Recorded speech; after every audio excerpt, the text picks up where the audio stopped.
So we're talking about how to make fitness your lifestyle. Is that right? Yep. Yeah. And we're also going to talk about the next phase of the UMS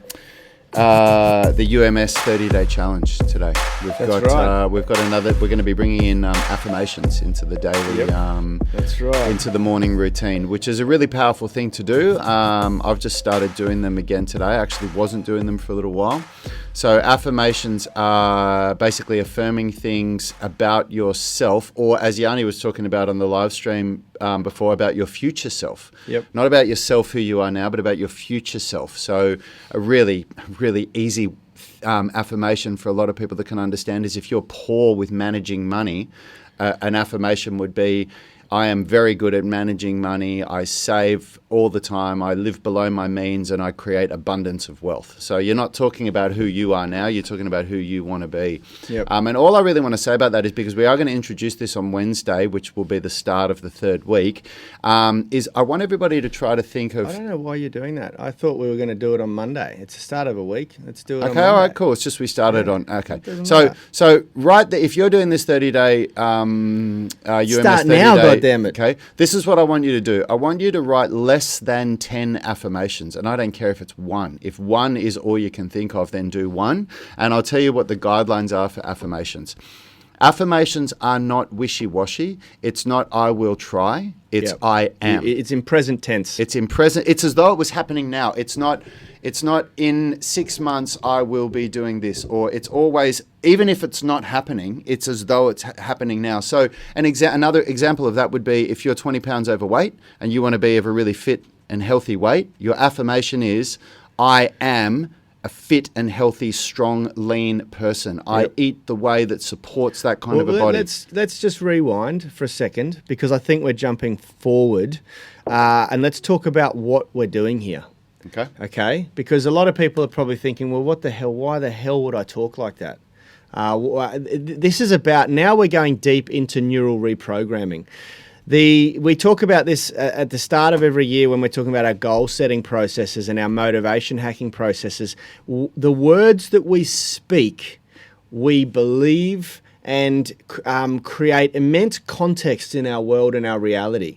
And what affirmations do is they are an exercise to reprogram how we think. Because our thoughts, it starts with our thoughts, and then when we say the things, we reaffirm them to ourselves, and then if they're reaffirmed enough, they become our reality.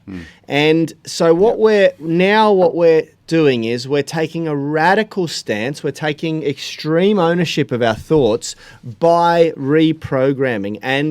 But believe it or not, it actually works. It really, really works. This is not hearsay. This is not our opinion. This is fact. It really, really works. You can reprogram the way you think.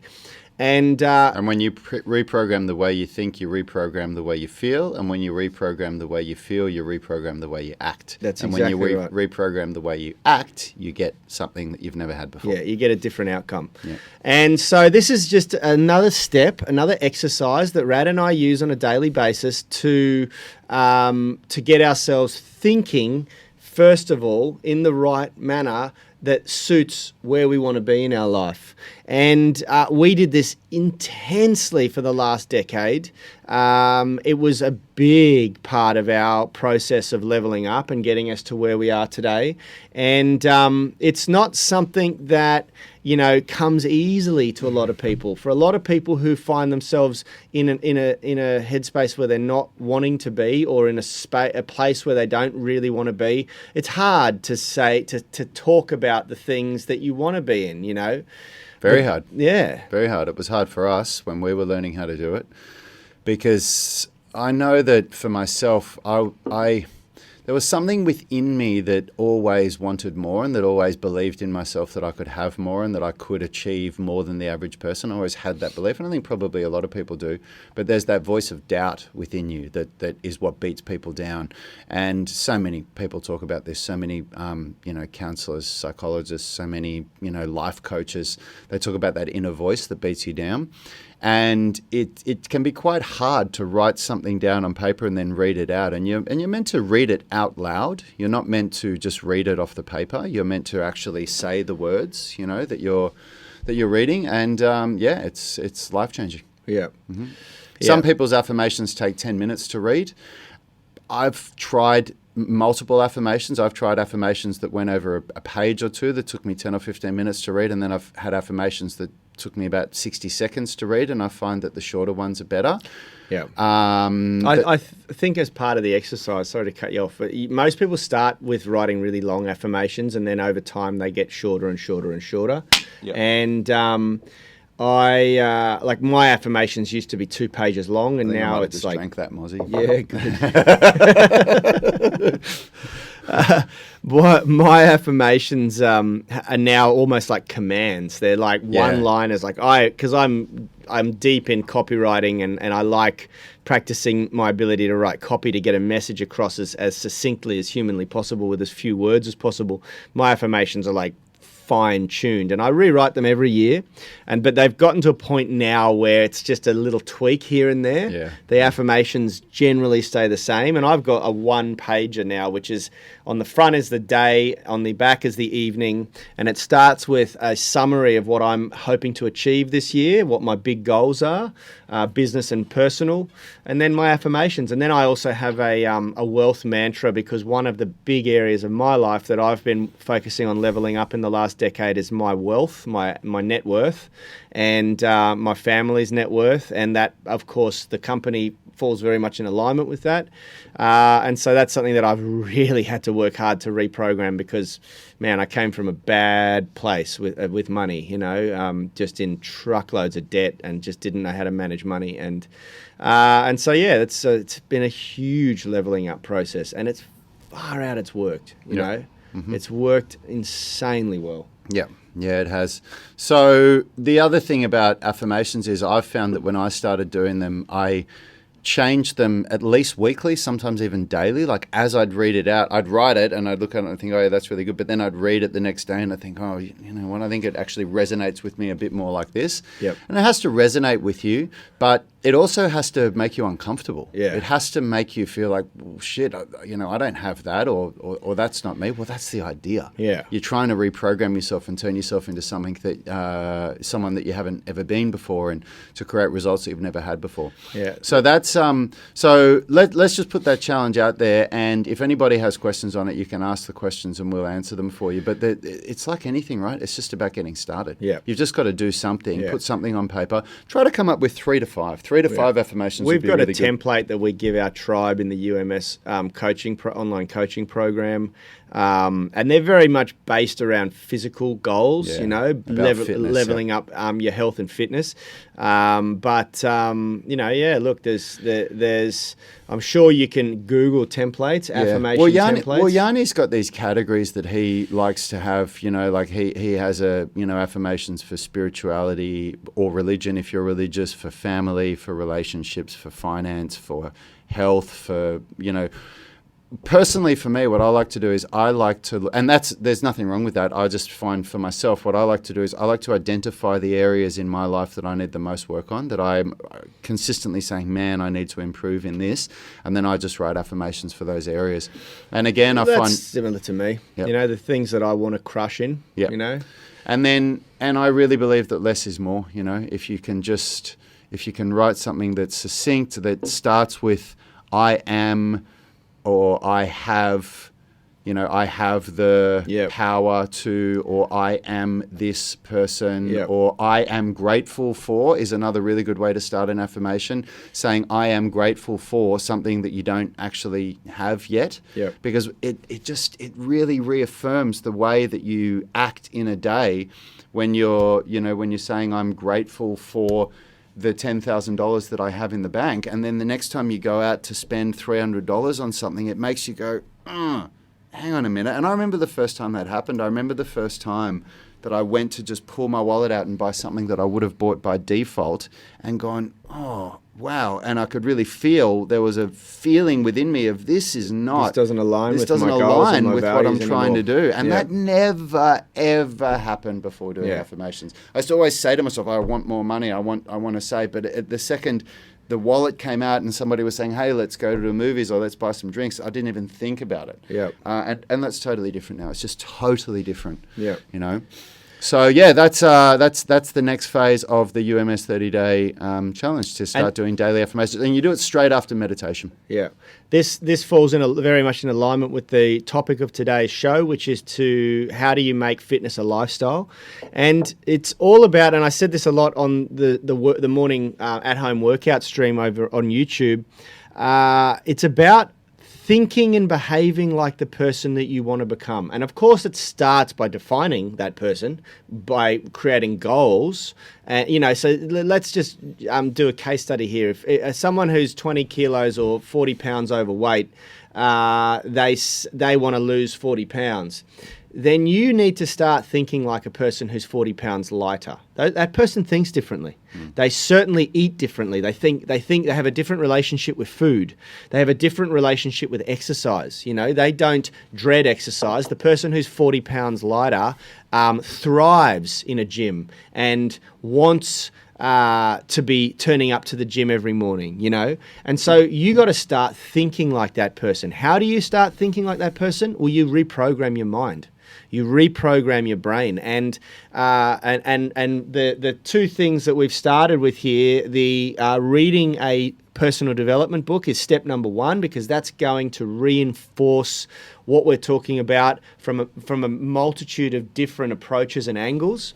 And then second, you get busy reprogramming your thoughts and the way you think about certain things. And that's done through affirmations and commands daily. And it has to be done daily. I believe in the beginning, if you're fighting with a really tough ego that really despises this sort of an exercise, thinks that meditation is for hippies and that affirmations, talking to yourself in the mirror is completely outlandish, then you need to be doing it twice a day.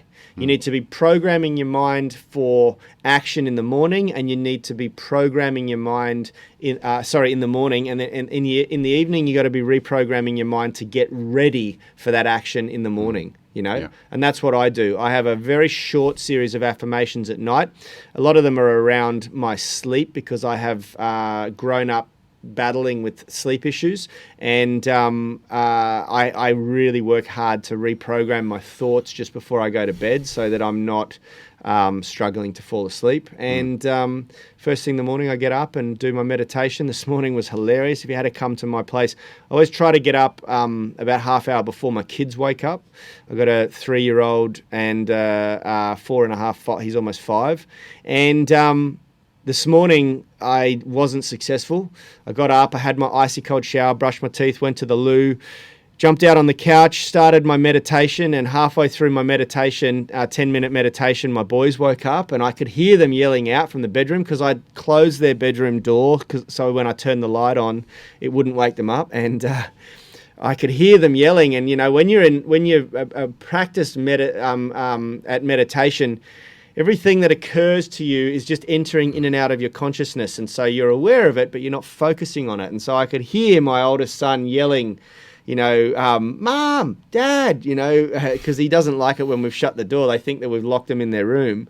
And I'm sitting there letting that come pass in and out of consciousness. And then the feeling emerged of, my fiance Kalisha's going to hear them and know that I'm awake, and be going, why the hell isn't he getting the kids? Because I'm awake and she's in bed, and I'm just sitting there like, somewhat oblivious to everything, because I was deep in my meditation, but also hearing these sounds come in and out of my consciousness. Eventually, my kids just used their initiative and came out, and then started climbing all over me whilst I was on the couch, and I did my best to stay deep in that meditation, but obviously, eventually it sort of broke. I couldn't concentrate anymore. I started concentrating, which is the problem. But anyway, yeah, look, I share this story because your morning ritual and routine isn't always going to go perfectly to plan, but it still goes. Mm-hmm. You still do it. Sometimes it means that I do my meditation on the toilet in the morning, because it's the only place I can get away and be really, because I can lock myself in the bathroom. I often will do my affirmations in the bathroom, when I'm brushing my teeth or whatever else. I just speak, and it's very powerful. Some self-help gurus or motivational coaches like to recommend reading your affirmations to yourself out loud in the mirror. I don't do it that way, but I just get it done no matter what, you know. Yeah, for sure. Yeah. It's you've just got to get started, team, and give it a try and just continue on with this morning ritual. It will absolutely change your life. Yeah. We got a couple of people here commenting. Good morning, Steve Kavanagh, Lee Clements, Mike Scully, Skolnick, Sean Thixton. A couple of people here have said, do as Big Bro says. Yeah, I know, I got told. Aidan Potts finished Extreme Ownership today. Great book, some unreal insights. Excited for the next instalment of Meathead Book Club. I think the next book we recommend is probably going to be Napoleon Hill's Think and Grow Rich. That's had a huge impact on both of us. What do you think? I'd recommend The 7 Habits of Highly Effective People. That would be Really? my pick. Yeah.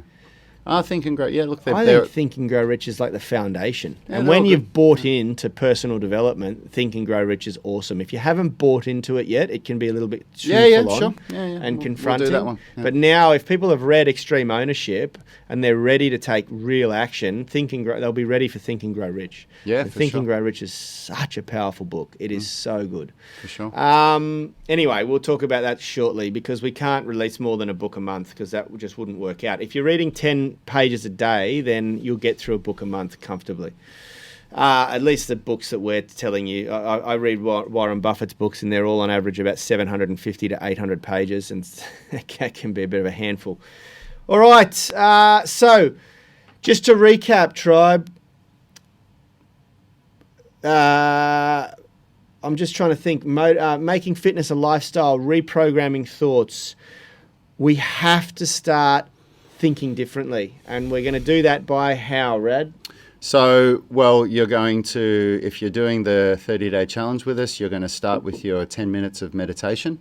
Then you're going to read your affirmations, and then you're going to read your 10 pages or listen to 10 minutes of the audiobook. And that daily is going to start reprogramming your mind. You're going to start feeling differently. You're going to start acting differently. You'll start getting different results. And you start moving closer towards being that person where fitness and health is just a lifestyle. It's a part of who you are. Yep. Lee Clements is saying dollars rich. For Think and Grow Rich, yes, there's a lot of reference to that, but it's about, like, wealth is not just about money, Lee. It's about your lifestyle. Like, I consider myself an extremely wealthy person. I'm not necessarily a financially wealthy person, but I'm an extremely wealthy person in regard to the fact that I get to wake up every day and skip to work because it's exactly what I like to do, especially what we're doing right now, connecting with you guys. I work with two people who I love and respect. I don't have anyone in my life that I find is hindering me, and that's a huge, like, we've designed our lifestyle, and I get to spend a lot of time with my family, a lot of quality time. And I'm living my purpose and mission, and that's wealthy, in my opinion. Yeah, for sure. Cool. Cool. Well, we'll see you all tomorrow for the day 2 of the Deload Week workout, 7 a.m. And have a great day, everyone. Awesome. Sorry about the tech issues today, guys. We're working on it, working extremely hard, and we'll get there. Thank you very much. Health is about performance, not just body image. You better be willing to accept what you're going to have to do to get there. We'll start focusing on movement goals, strength goals, flexibility goals. When you nail that skill, it's there forever. The body image goal doesn't get you that It's far. the consistency and frequency that's going to get you there. It's not the intensity. There's no shortcuts to mastery and movement. Destination doesn't change overnight, but your direction will. The gym is not the place to beat up the body that you hate. It's the place to build the body that you love. We are the gym that teaches people how to move instead of just exercise, because we believe that health is about performance, not just body image.